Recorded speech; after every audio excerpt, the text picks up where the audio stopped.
ഭാര്യന്റെ delivery സമയത്ത് ഭർത്താവിന് തിരക്കുകൾ മൂലം എത്താൻ പറ്റിയിട്ടില്ല. ഒറ്റ കാരണം കൊണ്ട് ഭാര്യന്റെ ബർത്ത്ഡേ ദിവസം ഒരു സർപ്രൈസ് കൊടുത്തേട്ടാ. ഈ വീഡിയോ കണ്ടു കഴിഞ്ഞാൽ അതിമനോഹരമായ ഒരു വീഡിയോ എന്ന് മാത്രമേ ഇത് പറയാൻ പറ്റൂട്ടാ.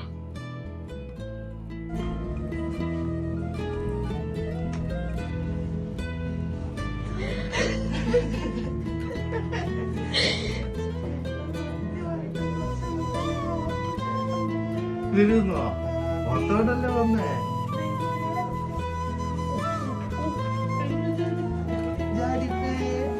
കൊച്ചു മേടിച്ചു പോയോ കേട്ടോ എന്നാണ്